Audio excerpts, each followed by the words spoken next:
मेघमाଳରେ शीघ्र आसुथिबा आम्भमानଙ୍କ प्रभु यीशु ख्रीष्टଙ୍କର अति पवित्र और बहुमूल्य नामरे आपण समस्तଙ୍କୁ आउ गोटे नूतन प्रसंगरे पुनर्बार मु स्वागत करे। प्रतिदिन भली आज मध्य परमेश्वरଙ୍କ वाक्यକୁ ନେଇ ଆପଣମାନଙ୍କ ନିକଟରେ ଆସିବା ପାଇଁ ସ୍ୱର୍ଗର ପରମେଶ୍ୱର ମୋତେ ଅନୁଗ୍ରହ କରିଛନ୍ତି। ସେଥିପାଇଁ ପ୍ରଭୁଙ୍କୁ ମୁଁ ହୃଦୟ ସହିତ ଧନ୍ୟବାଦ ଦିଏ। ଖ୍ରୀଷ୍ଟରେ ପ୍ରିୟ ପ୍ରଭୁଙ୍କ ଲୋକମାନେ ଆସନ୍ତୁ ଆଜି ମଧ୍ୟ ପରମେଶ୍ୱରଙ୍କ ବାକ୍ୟରୁ ଆମେ ଆଉ ଗୋଟିଏ ନୂଆ ପ୍ରସଙ୍ଗରେ ଅଳ୍ପ ସମୟ କଥାବାର୍ତ୍ତା ହେବା। ଆଜି ଆମେ ଯେଉଁ ପ୍ରସଙ୍ଗରେ କଥାବାର୍ତ୍ତା ହେବା ସେହି ପ୍ରସଙ୍ଗର ଶୀର୍ଷକ ହେଲା ବିଶ୍ୱାସୀର ମୁଖ୍ୟ ସମସ୍ୟା କ'ଣ ଅଟେ। ଆଜିର ପ୍ରସଙ୍ଗ ହେଲା ଜଣେ ଖ୍ରୀଷ୍ଟ ବିଶ୍ୱାସୀର ପ୍ରକୃତ ସମସ୍ୟା ମୁଖ୍ୟ ସମସ୍ୟା କ'ଣ ଅଟେ। ଏହି ପ୍ରସଙ୍ଗରେ ପରମେଶ୍ୱରଙ୍କ ବାକ୍ୟ ଆମମାନଙ୍କୁ କ'ଣ କହେ ଆମେ ବାକ୍ୟରୁ ଅଳ୍ପ ସମୟ ଧ୍ୟାନ କରିବା ପାଇଁ ଯିବା। ପ୍ରିୟ ପ୍ରଭୁଙ୍କ ଲୋକମାନେ ଅନେକ ସମୟରେ ଆମେ ଆମର ଅଭାବକୁ ନେଇ ବଡ଼ ସମସ୍ୟା ବୋଲି ଆମେ ଚିନ୍ତା କରୁ। ଅନେକ ସମୟରେ ଆମ ରୋଗକୁ ନେଇ ବଡ଼ ସମସ୍ୟା ବୋଲି ଆମେ ଚିନ୍ତା କରୁ। ମାତ୍ର ଏହିସବୁ ବିଷୟ ସମସ୍ୟା ହେଇପାରେ, କିନ୍ତୁ ଏହିସବୁ ବିଷୟ ମୁଖ୍ୟ ସମସ୍ୟା ନୁହେଁ। ଏହିସବୁ ବିଷୟ ପ୍ରକୃତ ସମସ୍ୟା ନୁହେଁ। କାହିଁକି ମୁଁ ଏହିସବୁ କଥା କହୁଛି ଆପଣମାନଙ୍କୁ ବାକ୍ୟରୁ ଗୋଟେ ପଦ ପଢ଼ି ଆଗକୁ ନେବା ପାଇଁ ଚାହେଁ। ଆପଣମାନେ ମୋ ସହିତ ରୋମିଓ ପୁସ୍ତକ 6 ଅଧ୍ୟାୟକୁ ଆସିବେ। ରୋମିଓ ପୁସ୍ତକ 6 ଅଧ୍ୟାୟ 23 ପଦରେ ସାଧୁ ପାଉଲ ଏ ପ୍ରକାର ଲେଖନ୍ତି, କାରଣ ପାପର ବେତନ ମୃତ୍ୟୁ, କିନ୍ତୁ ଈଶ୍ୱରଙ୍କ ଅନୁଗ୍ରହ ଦାନ ଆମ୍ଭମାନଙ୍କ ପ୍ରଭୁ ଖ୍ରୀଷ୍ଟ ଯୀଶୁଙ୍କ ସହଭାଗିତାରେ ଅନନ୍ତ ଜୀବନ ଅଟେ। ପ୍ରଭୁଙ୍କ ନାମର ସ୍ତୁତି ହେଉ। ପ୍ରିୟ ପ୍ରଭୁଙ୍କ ଲୋକମାନେ ଜଣେ ଖ୍ରୀଷ୍ଟ ବିଶ୍ୱାସୀର ମୁଖ୍ୟ ସମସ୍ୟା ତାର ଅଭାବ ନୁହେଁ। ଜଣେ ବିଶ୍ୱାସୀର ପ୍ରକୃତ ସମସ୍ୟା ରୋଗ ନୁହେଁ। ଗୋଟେ ବିଶ୍ୱାସୀର ମୁଖ୍ୟ ସମସ୍ୟା ହେଲା ପାପ ଅଟେ। କାରଣ ଲେଖାଯାଏ ପାପର ବେତନ ମୃତ୍ୟୁ। ଆଉ ସେହି ପାପର ବେତନ ମୃତ୍ୟୁରୁ ଆମକୁ ଉଦ୍ଧାର କରିବା ପାଇଁ, ଆମକୁ ପରିତ୍ରାଣ ଦେବା ପାଇଁ ପ୍ରଭୁ ଯୀଶୁ ଖ୍ରୀଷ୍ଟ ଏହି ଧରା ପୃଷ୍ଠକୁ ଆସିଲେ। ଆଜି ପରମେଶ୍ୱର ଆପଣମାନଙ୍କୁ ମୋତେ କହିବା ପାଇଁ ଚାହୁଁଛନ୍ତି, ଆମେ ମଣ୍ଡଳୀରେ ରହିଲା ପରେ ମଧ୍ୟ, ବାକ୍ୟ ଶୁଣିଲା ପରେ ମଧ୍ୟ, ବାପ୍ତିସ୍ମ ନେଇ ପ୍ରଭୁ ଭୋଜର ଅଂଶୀ ହେଲା ପରେ ମଧ୍ୟ ଆମେ କୋଉଠି ନା କୋଉଠି ଗୁପ୍ତ ପାପରେ ଲିପ୍ତ ନାହୁଁ ତ?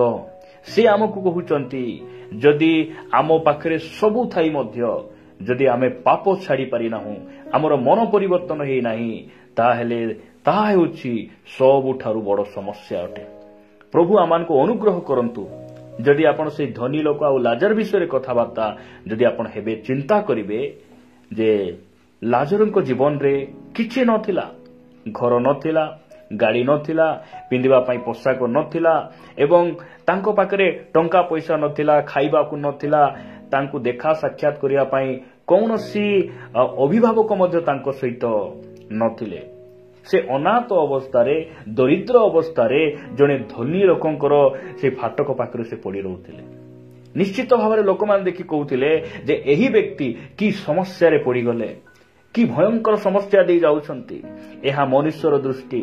ଯଦି ଆମେ ବାଇବଲର ଚଷମା ପିନ୍ଧି ଆମେ ଦେଖିବା, ପରମେଶ୍ୱରଙ୍କର ସେହି ଦୃଷ୍ଟିରେ ଯଦି ଆମେ ଦେଖିବା, ପ୍ରକୃତ ସମସ୍ୟା କିଛି ବି ସେହି ଲାଜରଙ୍କ ପାଖରେ ନଥିଲା। ହେଇପାରେ ଏହି ଜଗତ ପାଇଁ ଘର ନଥିଲା, ଖାଇବାକୁ ନଥିଲା, ମାତ୍ର ଲାଜରଙ୍କର ମନ ପରିବର୍ତ୍ତନ ହେଇଥିଲା। ତାଙ୍କଠାରେ ପାପ ନଥିଲା। ସେ ପ୍ରଭୁଙ୍କୁ ଜାଣିଲା ପରେ ସେ କୌଣସି ପାପ କରିନଥିଲେ। ସେଥିପାଇଁ ଯେତେବେଳେ ସେ ମୃତ୍ୟୁବରଣ କରୁଛନ୍ତି, ତାପରେ କୌଣସି ସମସ୍ୟା ତାଙ୍କ ଜୀବନରେ ଦେଖାଯାଉ ନାହିଁ। ସେ ଅନନ୍ତ ସୁଖ ଶାନ୍ତି, ସେ ଅବ୍ରାହମଙ୍କ କୋଳରେ ସେ କ'ଣ ହେଉଛନ୍ତି, ଯାଇ ସେ ବସୁଛନ୍ତି। ମାତ୍ର ସେଇ ଧନୀ ଲୋକ ପାଖରେ କୌଣସି ବିଷୟ ଅଭାବ ନଥିଲା। ରହିବା ପାଇଁ ଘର ଥିଲା। ସେ ମହା ଆଡମ୍ବରେ ଉତ୍ତମ ବସ୍ତ୍ର ପରିଧାନ କରି ସେ ଜୀବନ ସାରା ସେ ଏସ ଆରାମ କରି ବଞ୍ଚୁଥିଲା। ମାତ୍ର ଆପଣ ପଢ଼ିବେ ସେହି ଲୋକଲିଖିତ ସୁସମାଚାର 16 ଅଧ୍ୟାୟରେ ଯେ ସେହି ବ୍ୟକ୍ତିର ମନ ପରିବର୍ତ୍ତନ ହେଇନଥିଲା। ମନ ପରିବର୍ତ୍ତନ କରିନଥିବା ବିଶ୍ୱାସୀ, ସେହି ବିଷୟ ହେଉଛି ସବୁଠାରୁ ବଡ଼ ସମସ୍ୟା। ଯେ ପାପ ଆମକୁ କ'ଣ କରେ, ନରକକୁ ନେଇଯାଏ। ସେହି ମୃତ୍ୟୁ, ଦ୍ୱିତୀୟ ମୃତ୍ୟୁ, ପାପର ବେତନ, ସେଇଥିରୁ ଆମକୁ ଉଦ୍ଧାର ପାଇବାକୁ ହେଲେ ପ୍ରିୟ ପ୍ରଭୁଙ୍କ ଲୋକମାନେ ଆମକୁ କ'ଣ କରିବା ଆବଶ୍ୟକ ରହିଛି? ପାପକୁ ପରିତ୍ୟାଗ କରିବା ଆବଶ୍ୟକ ରହିଛି। ପାପକୁ ନାହିଁ ବୋଲି କହିବା ଆବଶ୍ୟକ ରହିଛି, ମନ ପରିବର୍ତ୍ତନ କରିବା ଆବଶ୍ୟକ ରହିଛି। ଯଦି ଆପଣ ଯୋହନ ଲିଖିତ ସୁସମାଚାର 5 ଅଧ୍ୟାୟକୁ ଆସିବେ, 5 ଅଧ୍ୟାୟ 14 ପଦରେ ପ୍ରଭୁ ଯୀଶୁଖ୍ରୀଷ୍ଟ ଏ ପ୍ରକାର ସେ କହନ୍ତି, ଏହାପରେ ଯୀଶୁ ମନ୍ଦିରରେ ତାହାର ଦେଖା ପାଇ ତାକୁ କହିଲେ, ଦେଖ ତୁମେ ସୁସ୍ଥ ହୋଇଅଛ, ଆଉ ପାପ କର ନାହିଁ, ଯେପରି ତୁମ୍ଭ ପ୍ରତି ଅଧିକ ଦୁର୍ଦ୍ଦଶା ନ ଘଟେ। ପ୍ରଭୁଙ୍କ ଲୋକମାନେ ଯୀଶୁଖ୍ରୀଷ୍ଟ ଆଜି ଆମମାନଙ୍କୁ କହୁଛନ୍ତି, ତୁମେ ଆଉ ଥରେ ପାପ କର ନାହିଁ। ଆମେ ପାପରେ ଥିଲୁ, ଅଭିଳାଷରେ ଥିଲୁ, ଧନ୍ୟ ସେ ପରମେଶ୍ୱର ଆମକୁ ସେଠିରୁ ମୁକ୍ତ କରିଛନ୍ତି, ଆମକୁ ବାହାର କରି ଆଣିଛନ୍ତି। ପୁନର୍ବାର ଆମେ ସେଇ ଦାସତ୍ୱ ଝୁଆଳିରେ ଆମେ ଯୋଚା ଯିବା ନାହିଁ, ପୁନର୍ବାର ଆମେ ପାପରେ ରହିବା ନାହିଁ। ନହେଲେ ଆମର ମୁଖ୍ୟ ସମସ୍ୟା ହେଉଛି ସେଇ ପାପ। ଆମ ଶରୀରରେ ଯଦି ରୋଗ ଅଛି କିଛି ଅସୁବିଧା ନାହିଁ, ଆମେ ରୋଗ ଥିଲେ ବି ଗୋଟେ ଦିନ ମୃତ୍ୟୁ ଭୋଗ କରିବୁ, ଆଉ ରୋଗ ନଥିଲେ ବି ଗୋଟେ ଦିନ ମୃତ୍ୟୁବରଣ କରିବୁ। ମାତ୍ର ଯଦି ଆମ ଜୀବନରେ ପାପ ଥିବ, ଆମେ ପାପର ବେତନ ସେଇ ଅନନ୍ତ ମୃତ୍ୟୁରେ ଆମେ ପଳେଇ ଯିବୁ। ଏହି ସ୍ଥାନରେ ପ୍ରଭୁ ଯୀଶୁଖ୍ରୀଷ୍ଟ ସେ କହୁନାହାନ୍ତି, ଦେଖ ଏବେ ତୁମେ ସୁସ୍ଥ ହେଇଛ, ତୁମେ କଣ କର ନାହିଁ। ସେ କହୁନାହାନ୍ତି ଯେ ତୁମେ ଆହୁରି ଯେପରି ରୋଗଗ୍ରସ୍ତ ହେବ, ଆହୁରି ତୁମେ ପୀଡ଼ିତ ହେବ, ସେଥିପାଇଁ ତୁମେ ଟିକେ ଜାଗ୍ରତ ରୁହ, ତାହା ସେ କହୁନାହାନ୍ତି। ସେ କହୁଛନ୍ତି ତୁମେ ସୁସ୍ଥ ହିଁ ଅଛ, ଆହୁରି ପାପ କର ନାହିଁ। ଆମର ପରମେଶ୍ୱର ପାପକୁ ସେ ଅଧିକ ଗୁରୁତ୍ୱ ଦେଉଛନ୍ତି, କାରଣ ଯୀଶୁଖ୍ରୀଷ୍ଟ ପାପ ବିଷୟରେ ସେ ବହୁତ ପ୍ରଚାର କରିଥିଲେ, ବହୁତ ଶିକ୍ଷା ଦେଇଥିଲେ। ଆଜି ଦିନ ମାନଙ୍କରେ ମଣ୍ଡଳୀରେ ହେଉ, ୟୁଟ୍ୟୁବରେ ହେଉ, ବିଭିନ୍ନ ସ୍ଥାନରେ ଆପଣ ଦେଖିବେ ପ୍ରିୟ ପ୍ରଭୁଙ୍କ ଲୋକମାନେ, ପାପ ବିଷୟରେ ଶିକ୍ଷା ହିଁ ନାହିଁ। କାରଣ ପାପ ବିଷୟରେ କହିଲେ, ପବିତ୍ରତା ବିଷୟରେ କହିଲେ ଆମ ମଣ୍ଡଳୀରେ ଲୋକମାନେ କମିଯିବେ, ଆସିବେ ନାହିଁ, ଦାନ କମିଯିବ, ଏହି ଉଦ୍ଦେଶ୍ୟ ଲୋକମାନଙ୍କର। ପ୍ରଭୁ ଯୀଶୁଖ୍ରୀଷ୍ଟ ସେ ସଂଖ୍ୟାକୁ ବଢ଼ାଇବା ପାଇଁ ସେ ଗୁରୁତ୍ୱ ଦେଲେ ନାହିଁ। ପ୍ରଭୁ ଯୀଶୁଖ୍ରୀଷ୍ଟ ଯେଉଁମାନଙ୍କୁ ବି ସେ ଶିକ୍ଷା ଦେଉଥିଲେ, ସେମାନଙ୍କ ଭିତରେ ଯେପରି ପବିତ୍ରତା ଆସିବ, ଉତ୍ତମ ସ୍ୱଭାବ ଆସିବ, ସେମାନେ ଯେପରି ସ୍ୱର୍ଗ ରାଜ୍ୟ ନିମନ୍ତେ ପ୍ରସ୍ତୁତ ହେବେ, ଯୀଶୁଖ୍ରୀଷ୍ଟଙ୍କ ପରି ବଞ୍ଚିବେ, ଏହି ଉଦ୍ଦେଶ୍ୟରେ ସେ କ'ଣ କରୁଥିଲେ? ଶିକ୍ଷା ଦେଉଥିଲେ। ପ୍ରଭୁ ଆମମାନଙ୍କୁ ଅନୁଗ୍ରହ କରନ୍ତୁ ଯେ ଗୋଟେ ବିଶ୍ୱାସର ମୁଖ୍ୟ ସମସ୍ୟା ହେଲା ଘର ନଥିବାଟା ନାହିଁ, ଗାଡ଼ି ନଥିବାଟା ନାହିଁ, ଆମକୁ ଖାଇବାକୁ ନଥିବା, ଭଲ ପୋଷାକ ନଥିବା ଏବଂ ଆମ ଶରୀରରେ ରୋଗ ନ ଛାଡ଼ିବା, ଏହା ସମସ୍ୟା ନୁହେଁ। ଗୋଟେ ବିଶ୍ୱାସୀର ପ୍ରକୃତ ସମସ୍ୟା ହେଲା ପାପ। ପାପ ଗୋଟେ ମନୁଷ୍ୟକୁ କ'ଣ କରେ? ଅନନ୍ତ କାଳର ଅଗ୍ନିକୁ ନେଇଯାଏ, ଅନନ୍ତ କାଳର ନର୍କକୁ ନେଇଯାଏ। ପ୍ରିୟ ପ୍ରଭୁଙ୍କ ଲୋକମାନେ, ପ୍ରଭୁ ଆମମାନଙ୍କୁ ଅନୁଗ୍ରହ କରନ୍ତୁ।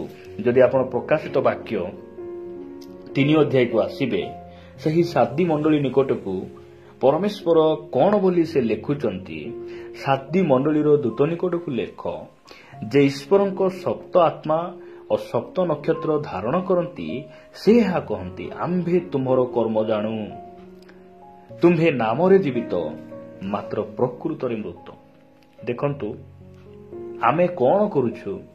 ହେଇପାରେ ଆମର ସ୍ୱାମୀ ଜାଣିନାହାନ୍ତି, ସ୍ତ୍ରୀ ଜାଣିନାହାନ୍ତି, ଇଭେନ୍ ଆମର ପାଳକ ମଧ୍ୟ ଜାଣିନାହାନ୍ତି, ମାତ୍ର ଆମର ସବୁ କର୍ମକୁ ଆମର ସୃଷ୍ଟିକର୍ତ୍ତା ପରମେଶ୍ୱର ଜାଣୁଛନ୍ତି, ସବୁ ସେ ଜାଣୁଛନ୍ତି। ସେଥିପାଇଁ ଲେଖାଯାଉଛି, ସେ କହୁଛନ୍ତି, ଆମ୍ଭେ ତୁମର ସବୁ କର୍ମକୁ ଜାଣୁଛୁ।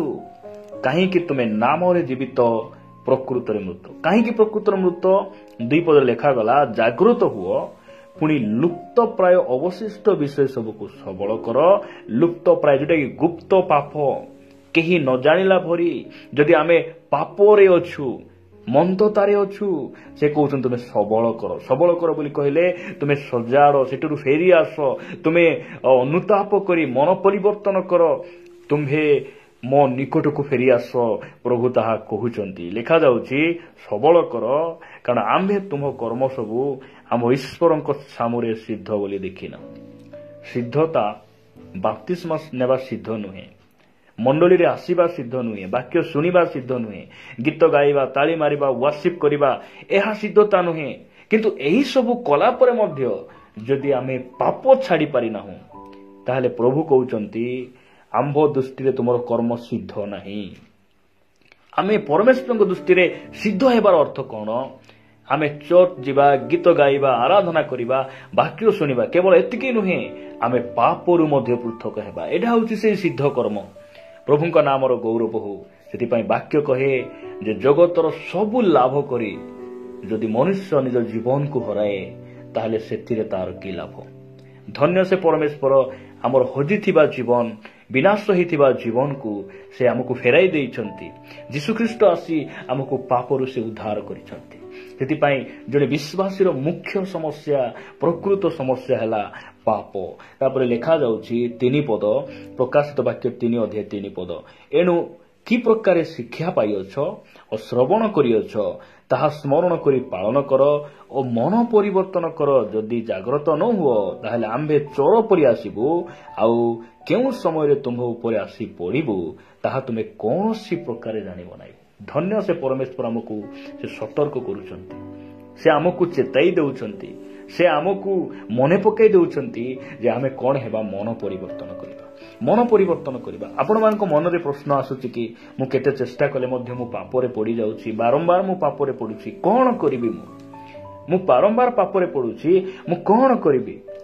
ଯଦି ଆପଣ ପଢ଼ିବେ 119 ଗୀତ 11 ପଦରେ ଏହି ସ୍ଥାନରେ ଏ ପ୍ରକାର ଲେଖାଯାଉଛି, ଗୀତ ରଚକ ଏ ପ୍ରକାର ଲେଖନ୍ତି, ମୁଁ ଯେପରି ତୁମ୍ଭ ବିରୁଦ୍ଧରେ ପାପ ନ କରେ ଏଥିପାଇଁ ମୁଁ ଆପଣା ହୃଦୟ ମଧ୍ୟରେ ତୁମ୍ଭର ବାକ୍ୟ ସଞ୍ଚୟ କରି ରଖିଅଛି। ପ୍ରଭୁଙ୍କ ନାମର ସ୍ତୁତି ହେଉ।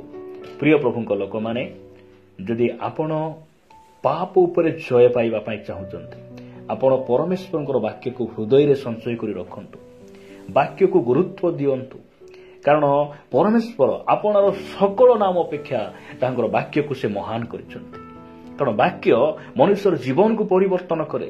ବାକ୍ୟ କାର୍ଯ୍ୟ ସାଧକ ଅଟେ, ଆଉ ବାକ୍ୟ ଜୀବନ୍ତ ଅଟେ। ଆମେ ତାହାଙ୍କର ବାକ୍ୟକୁ ହୃଦୟରେ ସଞ୍ଚୟ କରିବା, ଆଉ ପାପ ଉପରେ ଆମେ ନିଶ୍ଚିତ ଭାବରେ ଆମେ ଜୟ ପାଇପାରିବା। ପ୍ରଭୁ ଆମମାନଙ୍କୁ ଅନୁଗ୍ରହ କରନ୍ତୁ। ସେଥିପାଇଁ ଜଣେ ବିଶ୍ୱାସୀର ସମସ୍ୟା ରୋଗ ନୁହେଁ, ଅଭାବ ନୁହେଁ। ଗୋଟେ ବିଶ୍ୱାସୀର ସମସ୍ୟା ଦୁଃଖ, ନିନ୍ଦା, ତାଳନା ଏଇଟା ନୁହେଁ। ଗୋଟେ ବିଶ୍ୱାସୀର ସମସ୍ୟା ହେଲା ପାପ। ଆମ ଶରୀରରେ ସବୁ ଥାଉ, ମାତ୍ର ପାପ ନଥାଉ, ଆମ ଜୀବନରେ ପାପ ନଥାଉ। ପ୍ରଭୁ ଆମମାନଙ୍କୁ ଅନୁଗ୍ରହ କରନ୍ତୁ। ଆସନ୍ତୁ ପଦେ ପ୍ରାର୍ଥନା କରିବା। ପ୍ରେମିକ ପିତା, ଆମେ ତୁମକୁ ଧନ୍ୟବାଦ ଦେଉଛୁ। ବାପା, ତୁମେ ଆମମାନଙ୍କର ମୁଖ୍ୟ ସମସ୍ୟା ସମ୍ବନ୍ଧରେ ଆଜି ତୁମ ବାକ୍ୟ ଦ୍ୱାରା କଥା ହେଇଥିବାରୁ ଆମେ ତୁମକୁ ଧନ୍ୟବାଦ ଦେଉଛୁ। ବାପା, ଆମେ ପାପରୁ ପୃଥକ ହେବୁ, ପବିତ୍ର ଜୀବନଯାପନ କରି ତୁମ ଆଗମନ ନିମନ୍ତେ ପ୍ରସ୍ତୁତ ହେବୁ, ସାହାଯ୍ୟ କର। ପ୍ରାର୍ଥନା ଯୀଶୁଙ୍କ ନାମରେ ମାଗୁଛୁ, ଆମେନ୍ ଆମେନ୍। ପ୍ରଭୁଙ୍କ ନାମର ଗୌରବ ହେଉ। ପ୍ରଭୁ ସମସ୍ତଙ୍କୁ ଆଶୀର୍ବାଦ କରନ୍ତୁ। ପରମେଶ୍ୱରଙ୍କ ଅନୁଗ୍ରହ ହେଲେ ପୁନର୍ବାର ଆଉ ଗୋଟିଏ ଅଧ୍ୟାୟରେ ଆମେ ପରସ୍ପର ସାକ୍ଷାତ କରି ତାଙ୍କ ରାଜ୍ୟ ନିମନ୍ତେ ବଢ଼ୁଥିବା ରହିବା। ନମସ୍କାର। ଗଡ୍ ବ୍ଲେସ୍ ୟୁ।